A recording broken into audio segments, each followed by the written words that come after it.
There's a concept in Florida trust law called the duty of loyalty. It's one of the most important concepts in trust law, and it's also one of the most violated. It's an easy one to violate because people don't think about it. My name's Matt Weidner. I've been doing probate law and law in the state of Florida for more than 25 years, and this statute that I'm talking about, Florida Statute 736.0802, very interesting title, Duty of Loyalty. And I want you to just think about those words, and particularly in language, and we're dealing with statute, think about what it says, Duty of Loyalty. The statute makes it clear in another section, 736.0802, a trustee shall administer the trust solely in the interest of the beneficiaries. Solely. That's the operative word. Not primarily, not mostly, solely. And again, I just want to go back and repeat that and call that section out. 736.0802, the trustee shall administer the trust solely in the interest of the beneficiaries. The statute goes even further. It says a trustee who has a personal interest in a transaction or who is acting on behalf of someone's interests who could conflict with the trust is in breach regardless of whether the beneficiaries were actually harmed. Think about that. Under Florida law, you don't have to prove that the trustee cost the trust money to win a self-dealing claim. The breach occurs when they put their own self-interest in play. The court can surcharge them for any profits they made and not just the damage that are caused. Let me share with you some specific forms of self-dealing that I see in actual cases. Trustees paying themselves excessive compensation.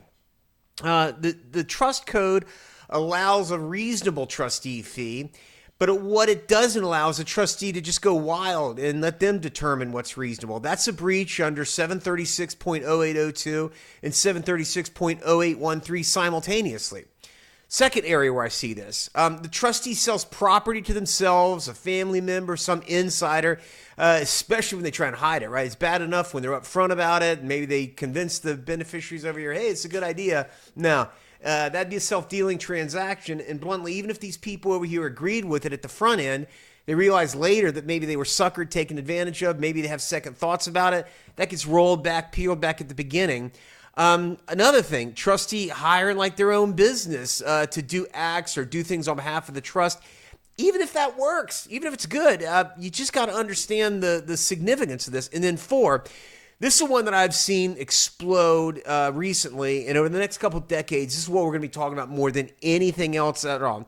And that is a trustee that keeps financial assets, this big fat trust that their brother put together with someone that they may have an interest with. Maybe it's the long-term broker. And I really need to shake people and get them thinking about the relationships on the professional or fiduciary class over here and how this plays out. And again, when I do these videos, it's kind of for both audiences here. One for the trustee, big warning, the trustee and the professional class, big warning. And then another audience is for the beneficiary class over here because I want to make sure that they understand what those rights are. For anyone watching this video, it's probably good to share. You know, if trustees getting it, share with the beneficiaries. Let them know what's going on. If beneficiaries are watching this video, share with the trustee. In the vast majority of relationships, trustee and beneficiary, we should be working together here. And particularly if that trustee remembers that primary duty solely in the interests of the beneficiary class down here, then we shouldn't have much conflict. But the problem that I see, especially among the professional class, and that professional class being like lawyers, accountants, CPAs, the people that set up these trusts and empower the trustee, is oftentimes they don't even do a good enough job setting up the trust at the first end. Don't even get me started with these self-created trust, revocable trust agreements or trust agreements that you do online, that sort of thing. Those are a huge source of problem. But even when the trust is set up by a professional, by a fiduciary, with a lawyer, I just don't think there's ever enough education that's done, warning that's done to this trustee. Watch out about the kind of trouble you can get yourself into by doing these things. One thing about this relationship with trustee, you don't have to accept it. In many cases, and maybe I wouldn't accept it. But this is the practical reality of these things. Under 736.0802 and 736.1001, children have a claim. They got a claim against the trustee for not acting in the best interest. I have litigated these claims, ones that involved 10 years worth of accountings and reeling back all these transactions, and it's really ugly. It's really expensive, but I really encourage people to think long and hard about it, particularly if you're the trustee over here.